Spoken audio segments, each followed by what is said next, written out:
வணக்கம். இன்னைக்கு நம்ம சமையலில் பாலக்கீரை பருப்பு வாங்க செய்யலாம்.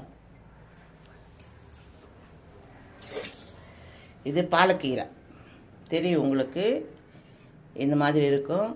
இன்னும் பெருசாக கூட வரும். நான் ரெண்டாக கட் பண்ணி வச்சுருக்கேன் பெருசாக இருக்கிற கீரைலாம். இது பருப்பு போட்டு கடைஞ்சிக்கலாம். எப்படின்னாக்கா பச்சை மிளகாய் போட்டு தக்காளி போட்டு எல்லாமே போட்டு கடையலாம் புளிப்பு வச்சு, இல்லை சும்மா பருப்பும் கீரை கடைஞ்சிக்கலாம். இந்த கீரைக்கு நான் இவ்வளோ பாசிப்பருப்பு போட்டேன். வேணுமுன்னா நீங்கள் தோரம் பருப்பு கூட போட்டுக்கலாம். நான் பாசிப்பருப்பு போட்டு கழுவிட்டு சுத்தமாக இந்த கீரை கழுவி வச்சுருக்கேன். ரெண்டும் ஒன்றா வச்சு எதுவுமே போட தேவையில்லை. கொஞ்சம் மஞ்சத்தூள் மட்டும் போட்டுட்டு நம்ம 2 விசில் வர விட்டுக்கலாம். இப்போ 2 விசில் விட்டுருக்கேன். சிரிப்பருப்பு என்ன தெரியும்ல, பாசிப்பருப்பு அப்படியே போடக்கூடாது. கொஞ்சம் சிகப்பாக வறுத்து போட்டால் டேஸ்ட் நல்லா இருக்கும். நீங்கள் வாங்கிட்டு வந்ததும் நல்லா சிகப்பாக வறுத்து வச்சுக்கோங்க. அது அப்பப்போ நம்ம யூஸ் பண்ணும்போது அப்படியே எடுத்து டக்குன்னு யூஸ் பண்ணிக்கலாம். இல்லைன்னா அப்பப்போ அன்னன்னைக்கு வறுக்கணும்னா கஷ்டமா இருக்கும். அதுக்காக துவரம் பருப்பு போடும்போது அதையும் பண்ணணுமா? துவரம் பருப்புன்னு அப்படியே போட்டுடலாம். இந்த பாசிப்பருப்பு நம்ம வேக வச்சு நல்லா வறுத்து சிகப்பாக வறுத்து வச்சுக்கிட்டோம்னா அப்பப்போ வேணும்னா அது போட்டுக்கலாம். அது வறுத்தா தான் நல்லா இருக்கும், இல்லைன்னா பச்சை வாடை வரும். இது 2 விசில் விட்டுருக்கேன். நல்லா வெந்து போயிடுச்சு. உப்பு கொஞ்சமாக தான் போடணும். உப்பு நிறைய பிடிக்காது. இதை பாருங்க, நான் கொஞ்சமாக உப்பு போடுறேன். இது பாலக்கீரை. அதாவது இந்த பாலக்கீரை வாரத்தில் 2 நாட்கள் சாப்பிட்டால் முட்டு வலி முதுகு வலி இந்த வலியெல்லாம் குறைஞ்சிடும். ஏன்னா இது ஔஷதத்துக்கு சம்பந்தப்பட்டது. இது வச்சு ஔஷதம் சம்பந்திச்சு இந்த மாதிரி கடைஞ்சிக்கோங்க. பார்த்தீங்களா? இப்படி உப்பு போட்டு கடைஞ்சிட்டு நம்ம தாளிச்சுக்கலாம். தாளிக்கிறதுக்கு நம்ம பார்த்தீங்களா ஒரு பூண்டு ஒரு 6-7 பூண்டு உரிச்சு வச்சிருக்கேன். இது நம்ம தட்டி போட்டுடலாம். பூண்டு இந்த மாதிரி இந்த மாதிரி சின்ன கல் இருந்தா இப்படி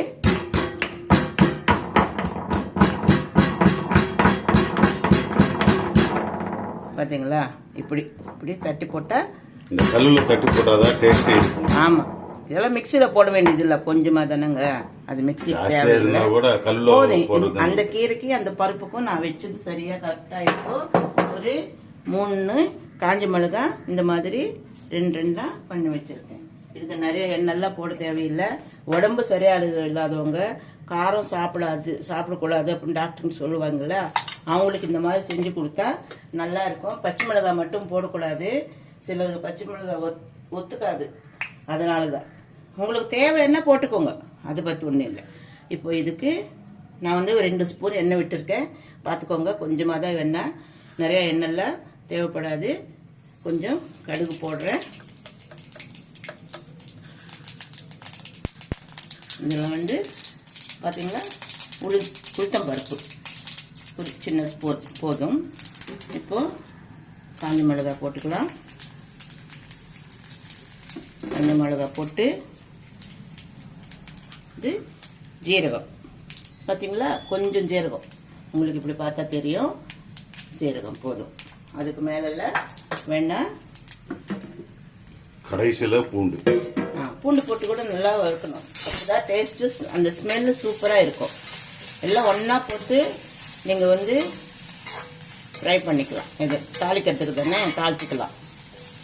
இந்த உளுந்தும் சிகப்பாய் போச்சு, மிளகாவும் சிகப்பு வந்துடுச்சு, பூண்டும் கொஞ்ச நேரம் வதக்கட்டும். இன்னும் சிம்பிளான ரெசிபி, சூப்பராக இருக்கும். உடம்பு முடியாதவங்களுக்கு, காரம் சாப்பிடக்கூடாது. நம்ம இது இந்த பாலக்கீரைன்றது ஒரு மருந்து மாதிரி தான் சொல்றாங்க. வாரத்தில் 2 நாள் 3 நாள் கூட நம்ம சாப்பிட்டுக்கலாம். இந்த கால் வலி, முட்டி வலி, முதுகு வலி அதுக்கெல்லாமே ஒரு 40 நாள் தொடர்ச்சி சாப்பிட்டோம்னா அது வலியெல்லாம் கொஞ்சம் குறையும் அப்படின்ட்டு சொல்றாங்களோ. நாங்களும் சாப்பிட்டுட்டு இருக்கோம், நல்லா இருக்கும். வாரத்தில் 2 நாள் சாப்பிடுங்க. அது பாலக்கீரைன்றது வேறு, பசலைக்கீரைன்றது வேறு. கீரை விற்கிறவங்க ஏமாத்திடுவாங்க உங்களை. பசலக்கீரை காமிச்சிட்டு பாலக்கீரை அப்படின்னு ரெண்டும் ஒரே மாதிரி இருக்கும். இருக்காது. இது வந்து நீட்டா இருக்கும். அது கொஞ்சம் ரவுண்டா இருக்கும் கீரை. பாத்தீங்களா? நான் வந்து இதுல மொத்தத்தை இதுல கொட்டிட்டேன். எண்ணெய்லாம் அவ்வளோ தேவையில்லை. 2 ஸ்பூன் எண்ணெய் போட்டா போதும். இப்போ வந்து நம்ம ஒரு வாட்டி இந்த மிளகாய் இருக்குங்களா, கொஞ்சம் இப்படி க்ரஷ் பண்ணிக்கலாம். அந்த மிளகாய் அவ்வளோதான். சிம்பிளான ரெசிபி, சுவையான ரெசிபி. நான் எப்படி செஞ்சுருக்கேனோ நீங்களும் அதே மாதிரி செஞ்சு சாப்பிட்டுட்டு கமெண்ட் பண்ணுங்க. நீங்கள் ஃபுல்லாக ஸ்கிப் பண்ணாமல் பார்த்தீங்கன்னா தான் உங்களுக்கு இது வந்து எப்படி செஞ்சுருக்கேன்ன்றது உங்களுக்கு நல்லா